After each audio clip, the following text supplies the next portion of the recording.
दो और head of state Pakistan में आने वाले हैं, ऐसा पाकिस्तानी मीडिया का कहना है। अभी कह रहे हैं कि कुवैत के अमीर जो हैं, जिनका नाम है मिशाल अल अहमद अल जबार अल सबा, मैं फिर से नाम बताता हूं, अमीर ऑफ कुवैत मिशाल अल अहमद अल जबार अल सबा, और अमीर ऑफ कतर शेख तमीम इब्न हमाद अल थानी।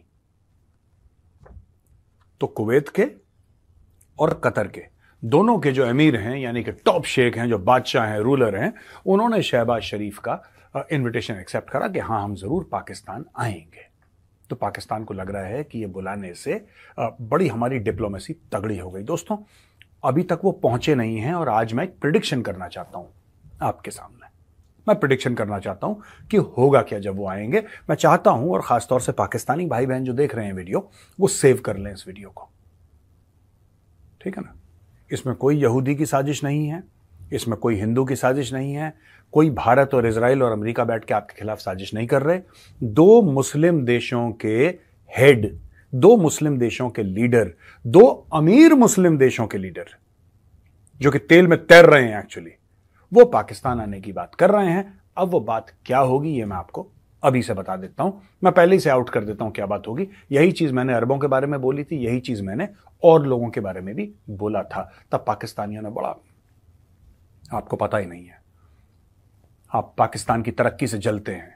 भारत जेलस होता है जब भारत देखता है कि यहां पे कोई हेड ऑफ स्टेट आ रहा है, क्योंकि भारत में तो कोई आता ही नहीं, जाहिर सी बात है।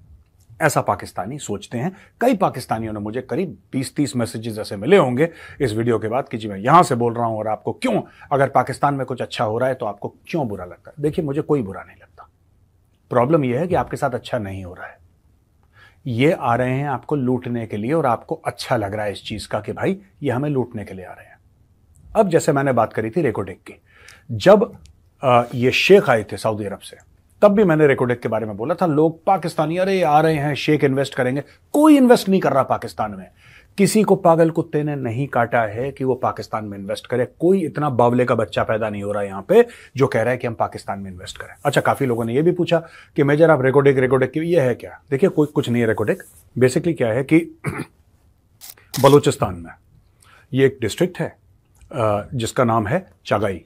तो चगाई वो जगह है जहां पे आई थिंक इनके न्यूक्लियर ब्लास्ट भी होते थे पहले, लेकिन उस डिस्ट्रिक्ट में ये जो रेकोडेक एक जगह है, यहां पे गोल्ड और कॉपर की माइंस हैं।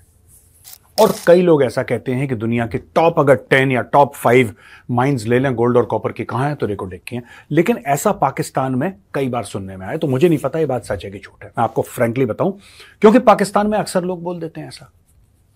पाकिस्तान के ऐसे कई टेलीविजन के एंकर्स हैं जो कहते हैं कि हम जहां खड़े हैं वहां उस हमारे पैरों के नीचे $250 अरब का कोयला है। मैंने खुद देखा अपनी आंखों से, मैंने खुद देखा है उन टीवी एंकर्स को अपनी आंखों से टेलीविजन पे बोलते हुए कि ये $250 अरब का ये है। इमरान खान ने बोला था कि कराची की off the coast of Karachi some of the world's top oil reserves are there in Pakistan.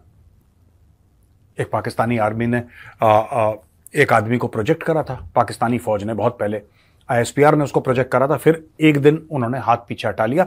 वो पागल ये कह रहा था कि मैं पानी से गाड़ी चला लेता हूं। मैं झूठ नहीं बोल रहा, वो पाकिस्तानी था। वो कह रहा था मैं साइंटिस्ट हूं बहुत बड़ा पाकिस्तान का, और उसने बोला कि पानी डाल के he will put water in the fuel tank of the vehicle और गाड़ी फटफट चलेगी। और उसने बोला कि फिर आप सब आपके सामने आपके पैर दबाएंगे आके।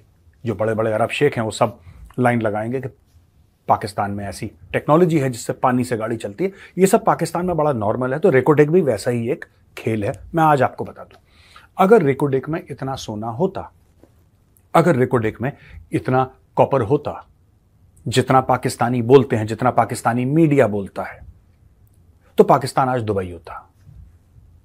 दुबई तो बाद में होता पाकिस्तान। यहां पे तो उल्टी गंगा बह रही है भाई। यहां पे अफगानिस्तान वाले ये कह रहे हैं कि हम तुमसे बेहतर हैं।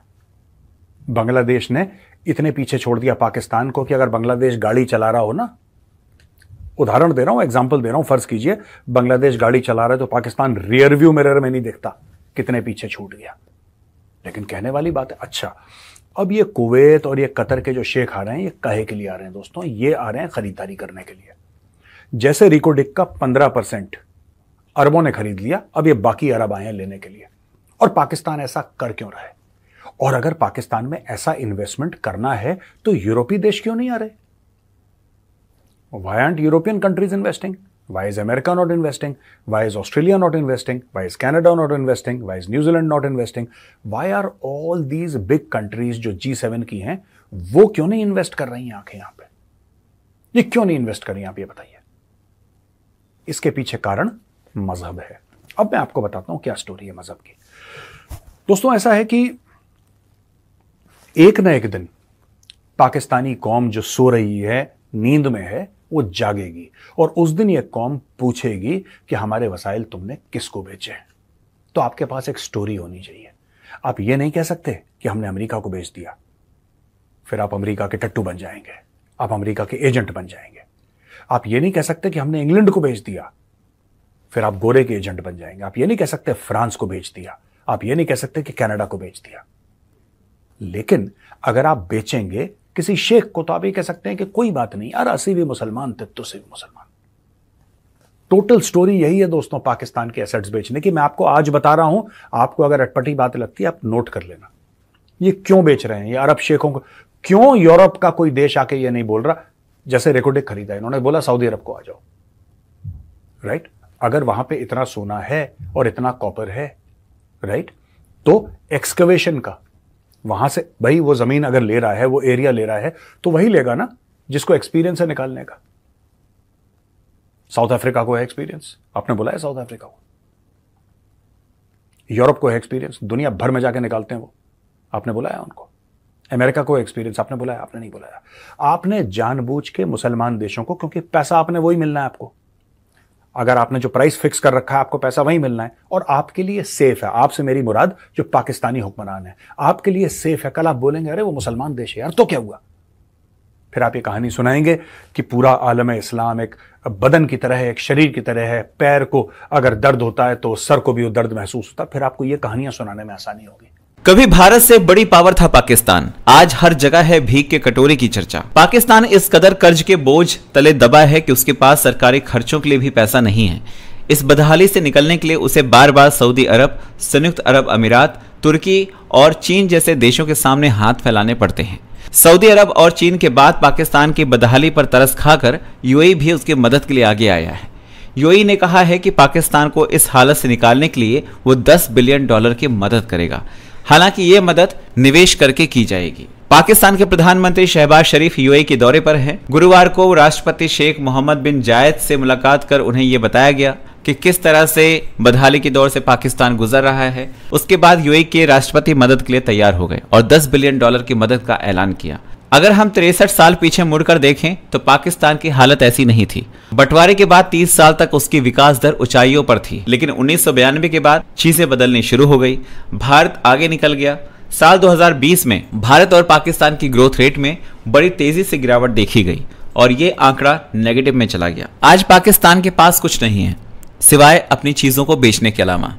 आज ये अपने मुसलमानों देशों की सहायता मांग रहे हैं, लेकिन मुसलमान देशों को भी पता है कि अगर वो पैसे देते हैं तो पाकिस्तान उनको कहां खर्च करने वाला है। अब वो सिर्फ और सिर्फ इन्वेस्टमेंट की बात करते हैं, और इन्वेस्टमेंट भी कैसी? चीज़ों को हथियाना।